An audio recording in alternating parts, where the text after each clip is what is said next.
બચ્ચાઓ, આજનો આપણો જે ટોપિક છે તે છે સમાન બાહ્ય વિદ્યુત ક્ષેત્રમાં રાખેલા વિદ્યુત ડાયપોલની સ્થિતિ ઉર્જાનું સૂત્ર મેળવો. સમાન બાહ્ય વિદ્યુત ક્ષેત્ર હોય તેમાં કોઈ વિદ્યુત ડાયપોલ રાખવાનો અને તેની જે સ્થિતિ ઉર્જા છે તે ડાયપોલની સ્થિતિ ઉર્જા તે સૂત્ર આપણે મેળવીએ. હવે સૌથી પહેલાં તો આપણે આખો ઇન્સિડન્ટ સમજીએ કે ભાઈ આની અંદર શું પ્રોસેસ કરી આપણે. તો કે માની લો કે સમાન વિદ્યુત ક્ષેત્ર છે, બરાબર. આ છે ધન પોઝિટિવ વોલ, આ બાજુ છે આ નેગેટિવ વોલ, બરાબર. આ બાજુ આ પોઝિટિવ છે, આ બાજુ આ છે નેગેટિવ. હવે તમને ખબર છે કે ધનથી ઋણ તરફ, બરાબર, વિદ્યુત ક્ષેત્ર જતું હોય. વિદ્યુત ક્ષેત્રને આપણે ઈ કહેતા હોઈએ છીએ. ધનથી ઋણ તરફ, ધનથી ઋણ તરફ આ સમાન વિદ્યુત ક્ષેત્ર છે. સમાન વિદ્યુત ક્ષેત્રમાં એક ડાયપોલ રાખીએ તો બચ્ચાઓ તમને ખબર છે ડાયપોલમાં કોણ છે? એક ધન વિદ્યુતભાર છે, એક ઋણ વિદ્યુતભાર છે. ડાયપોલમાં કોણ હોય? એક ધન વિદ્યુતભાર અને એક ઋણ વિદ્યુતભાર. તો થાય શું કે ઋણથી ધન તરફ, ઋણથી ધન તરફ કોની દિશા હોય? તો કે ઋણથી ધન તરફ ડાયપોલ મોમેન્ટ પી ની દિશા હોય. પી ની દિશા યાદ રાખજો, બરાબર. જે પી ની દિશા હોય એ ક્યાંથી ક્યાં હોય?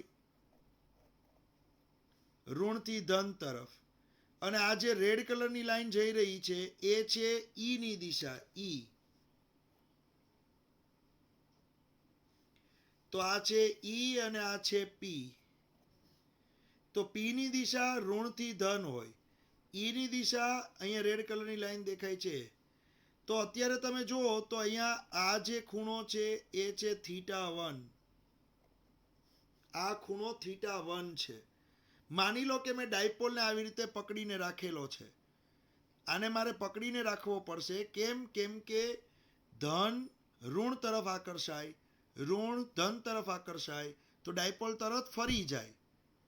ડાયપોલ આવી રીતે રાખેલો છે તે ફરી જાય. તો મારે શું છે? ડાયપોલને પકડીને રાખવો પડે છે.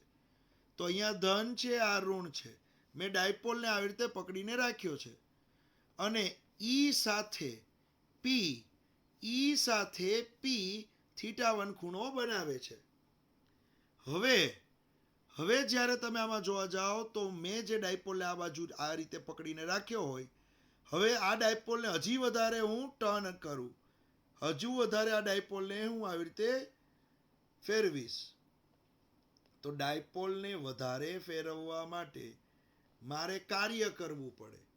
શું કરવું પડે? મારે ડાયપોલને વધારે ટર્ન કરવો હોય તો મારે કાર્ય કરવું પડે. અહીંયા આવી જાય ધન વિદ્યુતભાર, અહીંયા આવી જાય ઋણ વિદ્યુતભાર. ડાયપોલ છે એ ટર્ન થઈ જશે, બરાબર. ડાયપોલ છે આવી રીતે ટર્ન થઈ જશે. તો બચ્ચાઓ પહેલા θ1 ખૂણો થતો તો હવે અહીંયા જે ખૂણો બનશે આ જગ્યાએ, બરાબર, એ θ2 બનશે. θ2 ખૂણો, અને એ ખૂણો છે મોટો હશે. તો ડાયપોલને આપણે θ1 ખૂણેથી θ2 ખૂણે ફેરવ્યો, બરાબર છે. શું થયું? θ1 થી θ2 નું કોણીય સ્થાનાંતર આપ્યું. ડાયપોલને કોને? ડાયપોલને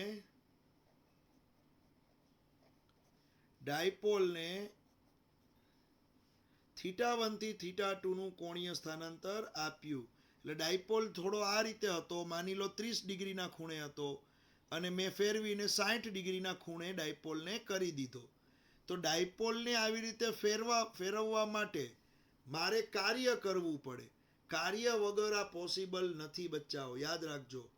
અહીંયા મારે કાર્ય કરવું પડશે. તો ભાઈ એ કાર્યનું સૂત્ર શું? તો કે જ્યારે કોઈ વસ્તુને ગોળ ફેરવવામાં આવે ત્યારે જે કાર્ય મળે ને એ ટોર્કનું સંકલન કરવાનું હોય થીટાની સાપેક્ષે. તો તમને કાર્ય મળે. ટોર્કનું કોઈ પણ વસ્તુને ગોળ ફેરવો તો ટોર્કનું સંકલન કરવું પડે કોણીય સ્થાનાંતર થીટાની સાપેક્ષે, ત્યારે તમને કાર્ય મળે. યાદ રાખજો બચ્ચાઓ, ત્યારે તમને શું મળશે? કાર્ય મળશે. હવે તો કે જુઓ બચ્ચાઓ, અહીંયા ટોર્ક એ સદિશ રાશિ છે, કોણીય સ્થાનાંતર એ પણ સદિશ રાશિ છે. બંને વચ્ચે ડોટ અપ્લાય થાય. બરાબર. હવે તમને ખબર છે કે જ્યારે પણ ડોટ નિશાની નીકળશે તો ટોર્ક,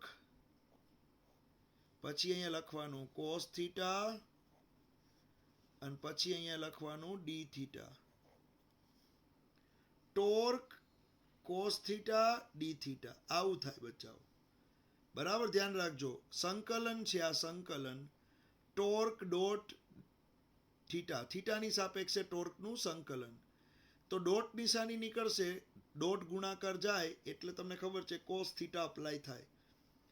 બરાબર છે. હવે તમે જોવા જશો તો ટોર્ક અને કોણીય સ્થાનાંતર એ તો બે એક જ દિશામાં હોય, જમણા હાથના સ્ક્રૂના નિયમ પ્રમાણે. બરાબર છે. અહીંયા લખવું પડે, અહીંયા તમારે લખવું પડે જમણા હાથના સ્ક્રૂના નિયમ પ્રમાણે ટોર્ક અને થીટા બંનેની દિશા એક જ હોય. ટોર્ક અને થીટા, ડી થીટા તો થીટા, ટોર્ક અને થીટાની દિશા, ટોર્ક અને થીટાની દિશા એક જ હોવાથી થીટા જે બનશે બે વચ્ચેનો ખૂણો, બરાબર છે, આ બે વચ્ચેનો ટોર્ક અને ડી થીટા વચ્ચેનો ખૂણો, જેને આપણે કામ કરીએ. એક મિનિટ બચ્ચાઓ, ટોર્ક અને કોણીય સ્થાનાંતર, ટોર્ક અને કોણીય સ્થાનાંતર વચ્ચેના ખૂણાને છે ને હું આલ્ફા કહી દઉં. ટોર્ક અને થીટા, ડી થીટા, થીટા એટલે કોણીય સ્થાનાંતર, ટોર્ક એટલે તમને ખબર છે આ ટોર્ક અને થીટા બે વચ્ચેના ખૂણાને હું આલ્ફા કહી દઉં. બરાબર છે. તો ટોર્ક અને થીટાની દિશા એક જ હોવાથી તેમના વચ્ચેનો જે ખૂણો છે, બરાબર, તેમના વચ્ચેનો જે ખૂણો એ કેટલો થાય? 0 થાય. આથી કોસ આલ્ફા, કોસ 0 શું થઈ જાય? 1 થઈ જાય. તો કોસ આલ્ફા થઈ જશે 1. તો હવે કોસ લખવાની જરૂર નથી. તો W બરાબર સંકલન ટોર્ક કોની સાપેક્ષે? થીટાની સાપેક્ષે. તો આ સદિશ નિશાની નીકળી અને આ રીતે તમને મળી ગયું. તો ખરેખર તમે જોવા જશો તો ટોર્ક છે એનું સંકલન કરો થીટાની સાપેક્ષે તો કાર્ય મળી જાય છે. પણ તમારે પહેલા કેટલો થીટા હતો? થીટા 1 જેટલો. પછી કેટલો કર્યો? થીટા 2 જેટલો. તો થીટા 1 થી ફેરવીને તમે લઈ ગયા થીટા 2 પર. તો કાર્ય કેટલું થાય? આ લોઅર લિમિટ, અપર લિમિટ મેં આપી દીધી. હવે કાર્ય કેટલું થાય એ તમારે ગણવાનું છે. તો કે હવે કેટલું કાર્ય થાય એ જોવું હોય તો બચ્ચાઓ આની અંદર W બરાબર થીટા 1 થી થીટા 2 લિમિટ તો મૂકી જ દીધી છે મેં. પણ ટોર્કનું સૂત્ર તમને ખબર છે, પહેલા ચેપ્ટરમાં આવી ગયું. ટોર્કનું સૂત્ર ડાયપોલ મોમેન્ટ ગુણ્યા વિદ્યુત ક્ષેત્ર sine theta, PE sine theta, આવું સૂત્ર આવી ગયું. PE sine theta. તો ટોર્કની બદલે હું અહીંયા PE સાઇન થીટા મૂકીશ. ટોર્કની બદલે PE સાઇન થીટા મૂકીશ. જોઈ લો બચ્ચાઓ, ટોર્કની બદલે મેં શું મૂક્યું? PE sine theta. હવે એમાં P એટલે ડાયપોલ મોમેન્ટ, E એટલે વિદ્યુત ક્ષેત્ર, એ બે તો અચળ હોય. તો PE બહાર નીકળી જાય. થીટા 1 થી થીટા 2 ની લિમિટ લાગે છે અને સાઇન થીટાનું સંકલન થશે થીટાની સાપેક્ષે. સાઇન થીટાનું સંકલન થીટાની સાપેક્ષે. તો બચ્ચાઓ હવે શું કરવાનું? તો કે અહીંયા સાઇન થીટાનું સંકલન કરો ને તો એ માઇનસ કોસ થીટા થાય. સાઇન થીટાનું સંકલન માઇનસ કોસ થીટા, અને લિમિટ આપી દીધી નીચે થીટા 1 ઉપર થીટા 2. હવે માઇનસ નિશાની કાઢવી હોય તો આ લિમિટ છે ને એને ઉલટાવી નાખવાની. લિમિટને ઉપર નીચે એક્સચેન્જ કરી દો. તો લિમિટને જો તમે ઉપર નીચે એક્સચેન્જ કરી દો ને બચ્ચાઓ, તો શું થાય? તો કે અહીંયા તમને આવું મળે પી ઈ, પછી અહીંયા મળે કોસ થીટા, લિમિટને ઉપર નીચે એક્સચેન્જ કરી દીધી, નીચે θ2 ઉપર θ1, તો માઇનસ નીકળી જાય. બરાબર છે. તો W બરાબર, હવે W બરાબર પી ઈ. હવે કોસ થીટા, થીટાની બદલે ઉપરની લિમિટ મૂકો, કોસ θ1 માઇનસ થીટાની બદલે નીચેની લિમિટ મૂકો, કોસ θ2. તો બચ્ચાઓ યાદ રાખજો, કાર્ય છે એ કેટલું કર્યું. તમે જો પેલા ડાયપોલને θ1 થી θ2 ડિગ્રી લઈ ગયા હોય તો તમારું થયેલું કાર્ય P E into cos θ1 minus cos θ2. P શું છે? વિદ્યુત ડાયપોલ મોમેન્ટ. પી શું છે? વિદ્યુત ડાયપોલ મોમેન્ટ. ઈ શું છે? કોઈ પૂછે કે ભાઈ આ ઈ શું છે? તો કે વિદ્યુત ક્ષેત્ર. ઈ છે વિદ્યુત ક્ષેત્ર. θ1 ને θ2 શું છે? કોઈ પૂછે θ1 ને θ2, તો શરૂઆતનો ખૂણો. θ1 શું છે? શરૂઆત નો ખૂણો, અને θ2 શું છે? અંતિમ ખૂણો.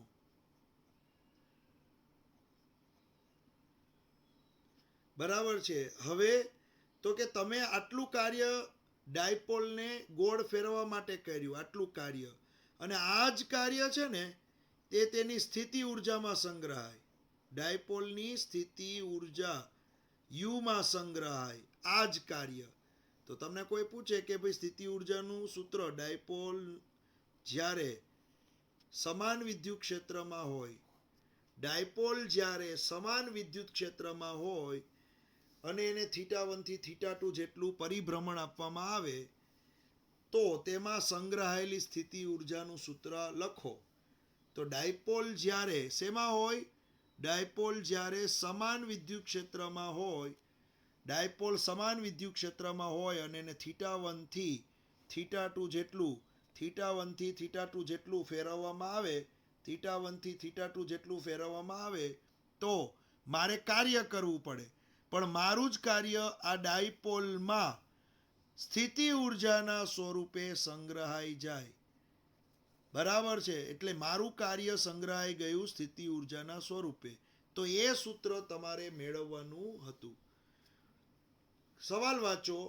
સમાન બાહ્ય વિદ્યુત ક્ષેત્રમાં, યાદ રાખજો, સમાન બાહ્ય વિદ્યુત ક્ષેત્રમાં રાખેલા વિદ્યુત ડાયપોલની સ્થિતિ ઉર્જાનું સૂત્ર મેળવો. તો આ કેવું છે? આ પોઝિટિવ દિવાલ છે, આ નેગેટિવ દિવાલ છે, અને એના અંદર આ એક ડાયપોલ છે, એ ડાયપોલ રાખેલો છે. આ ડાયપોલને તમારે આ ડાયપોલને θ1 ડિગ્રીથી θ2 ડિગ્રી ફેરવવાનો છે.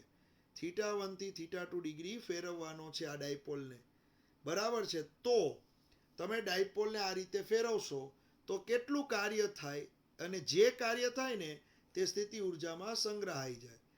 તો અહીંયા છે θ1 અને ફેરવો એટલે θ2, ખૂણા બંને તમને દેખાય છે. જોઈ લો બચ્ચાઓ, અહીંયા છે θ1 ખૂણો, આ θ1, અને જેવો તમે આ રીતે ફેરવશો એટલે મોટો ખૂણો બને θ2. તો અહીંયા ડાયપોલ છે, θ1 અને θ2 ખૂણો બને છે. તો ડાયપોલને તમે θ1 થી θ2 નું કોણીય સ્થાનાંતર આપ્યું, એટલે θ1 થી ફેરવીને θ2 કર્યો. તો તમે જે કાર્ય કર્યું એ કાર્ય કેવી રીતે મળે? ટોર્ક ડોટ થીટા, એટલે ટોર્કનું સંકલન થીટાની સાપેક્ષે, ટોર્કનું સંકલન થીટાની સાપેક્ષે ડોટ નિશાની નીકળે એટલે ટોર્ક અને થીટા વચ્ચેનો ખૂણો જે આલ્ફા હોય તે આલ્ફા મળે. હવે torque cos alpha D theta, હવે ટોર્ક અને ડી થીટા તો એક જ દિશામાં હોવાથી તે બંને વચ્ચેનો ખૂણો 0 થાય, એટલે કોસ 0 શું થઈ જાય? 1. કોસ 0 1 થઈ જાય. તો અહીંયા કોસ 0 1 થઈ ગયું. તો ટોર્કનો ટાવ અને ડી થીટા લખી નાખ્યું. લિમિટ θ1 થી તમે કેવી રીતે ફેરવો છો? θ2 ફેરવો છો. તો θ1 થી પરિભ્રમણ θ2 સુધીનું આપો છો ડાયપોલને. તો હવે ટોર્કનું સૂત્ર પહેલા ચેપ્ટરમાં પીઈ સાઇન થીટા આવતું હતું, તો અહીંયા પીઈ સાઇન થીટા લખ્યું, અને આ ડી થીટા, પછી θ1 થી θ2 લિમિટ આપી દીધી. હવે પીઈ અચળ છે, બહાર નીકળી જાય. સાઇન થીટાનું ઇન્ટિગ્રેશન માઇનસ કોસ થીટા થાય. સાઇન થીટાનું ઇન્ટિગ્રેશન સંકલન કરો, માઇનસ કોસ થીટા થાય. θ1 અહીંયા લોઅર લિમિટ, θ2 ઉપર અપર લિમિટ. માઇનસ નિશાની કાઢવી હોય તો તમારે શું કરવું પડે? બંને લિમિટને એક્સચેન્જ કરવી પડે, તો માઇનસ નિશાની નીકળી જાય. હવે પી લખ્યા, કોસ થીટા, થીટાની બદલે અપર લિમિટ લખો, કોસ θ1, પછી માઇનસ કરો, થીટાની બદલે નીચેની લિમિટ લખો, કોસ θ2. તો હવે આવી રીતે થયા પછી આ જે સૂત્ર મળે છે એ ડાયપોલ પર થયેલા કાર્યનું થયું, અને આટલું જ કાર્ય ડાયપોલમાં સ્થિતિ ઉર્જા સ્વરૂપે સંગ્રહાય. તો આ તેનું સ્થિતિ ઉર્જાનું સૂત્ર પણ થયું. અને અહીંયા પી છે વિદ્યુત ડાયપોલ મોમેન્ટ છે, ઈ વિદ્યુત ક્ષેત્ર છે, θ1 શરૂઆતનો વેગ, θ2 અંતિમ વેગ છે. આનું હું તમને એક ઉદાહરણ આપી દઉં. આનું એક ઉદાહરણ એટલે તમને શું છે એકદમ વ્યવસ્થિત સમજાઈ જાય. એક ઉદાહરણ આપું છું કે કોઈ એક ડાયપોલ શબ્દ વાપરે ને બચ્ચાઓ, એટલે જેટલું ક્યુનું મૂલ્ય હોય એટલું જ માઇનસ ક્યુ હોય, નિશાની ખાલી પ્લસ માઇનસ હોય. તો કોઈ એક ડાયપોલ માટે ક્યુ છે ને એ ક્યુની કિંમત 5 કુલમ છે. તો માઇનસ ક્યુ શું હશે? -5 કુલમ. પણ એ પ્લસ અને માઇનસ બેમાંથી એક જ કિંમત આપે એ લોકો. તો કોઈ એક ડાયપોલ માટે ક્યુ છે 5 કુલમ, અને પોઝિટિવ અને નેગેટિવ બંને વચ્ચેનું અંતર 0.1 મીટર છે. 0.1 મીટર. તો આ બંનેની મદદથી તમને મોમેન્ટ મળી જાય, ડાયપોલ મોમેન્ટ. આ બંનેની મદદથી ડાયપોલ મોમેન્ટ મળે. ક્યુ એટલે 5 અને 2a એટલે 0.1. તો તમને મળી જશે પી કુલમ ઇન્ટુ મીટર. આ પી મળી ગયો. આ બંનેની મદદથી પી મળે. પછી આ ડાયપોલને કેટલા વિદ્યુત ક્ષેત્રમાં રાખેલું છે? તો કે આ ડાયપોલને રાખેલું છે તમે 0.5 ન્યૂટન પર કુલમ. આટલા વિદ્યુત ક્ષેત્રમાં ડાયપોલને રાખેલું છે. બરાબર છે. પછી તમે શું કરો છો? θ1 છે એ 30 ડિગ્રીથી θ2 60 ડિગ્રીનું પરિભ્રમણ આપો છો.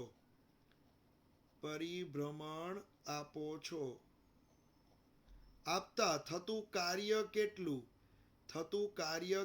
એ કાર્ય શોધવું હોય તો કાર્યનું સૂત્ર જ છે પી ઈ બ્રેકેટમાં કોસ, પેલો ખૂણો 30 છે, કોસ 30 માઇનસ કોસ 60. તમે જ્યારે આવું કરો પીઈ કોસ 30 માઇનસ કોસ 60, ત્યારે છેલ્લે જે જવાબ મળે એ તમને જૂલમાં મળશે. અને એટલું જ સ્થિતિ ઉર્જા તે ડાયપોલમાં સંગ્રહાય હોય. જેટલો જવાબ મળે તેટલી જ સ્થિતિ ઉર્જા ડાયપોલમાં સંગ્રહાય હોય. આનો તમે આખાનો સ્ક્રીનશોટ લઈ લો.